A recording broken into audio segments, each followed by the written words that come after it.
Mambo. Poa. Mimi nilikuwa nataka kuongea na wewe. Ongea. Mimi ni kweli nishakuona leo lakini moyo wangu ushakupenda. Mimi nakupenda kusema ukweli. Mimi na wewe tulengane, hebu nipishe.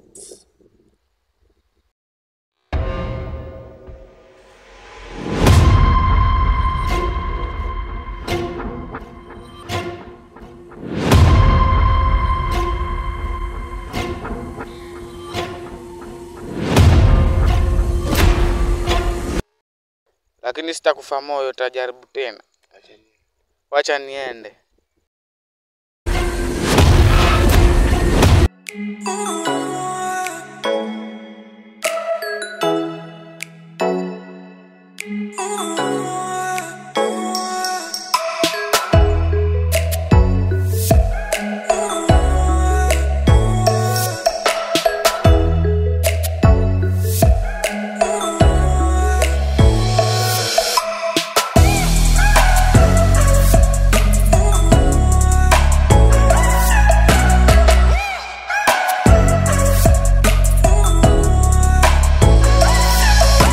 Vipi?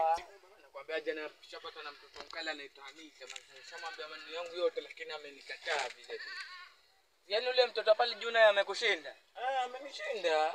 Sasa cha kukushauri si unamjole jamaa paka tukienda ile siku. Wewe jamaa nafahamu. Sasa nikukupeleka ule jamaa anaweza kukusaidia. Nasaidia kishafuli. Kwa hivyo nasemaje? Yule jamaa anaweza. Kwa hivyo nasemaje sasa? Twende zetu. Nikupeleke? Twende zetu.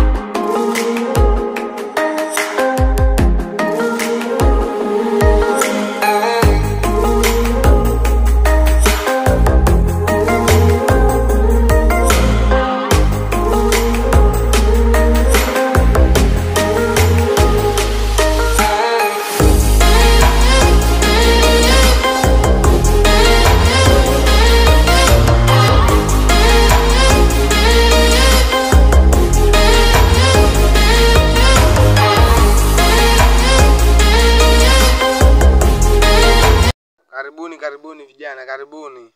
Vueni viatu kwenye kilinge changu, sitaki mtu ambaye anaingia na viatu. Karibuni. Ketini hapa. Nimekuja babu. Nataka unisaidie. Nikusaidieje?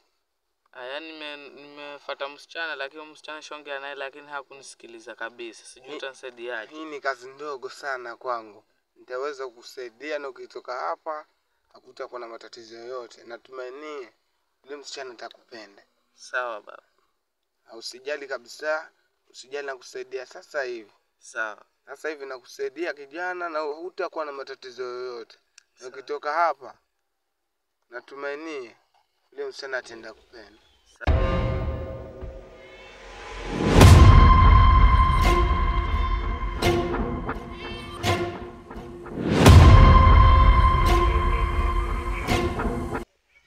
Kijana, mambo yako yameisha. Nasikia kijana, mambo yako amefanyaje? Ameisha. Kwa vile umefika kwa babu yako, hii nakupatia. Ukuwe nayo makini, weke katika pochi yako. Sawa. Nimekupatia hii. Iweke katika kwenye pochi yako. Utakuja niambia. Sasa naitwa Anita, si yule msichana pale? Nafahamu vizuri. Utakuja niambia. Uchukue kwa pochi yako. Na ukifanikiwa hakikisha unaletea pesa zangu kwenye kilinge changu.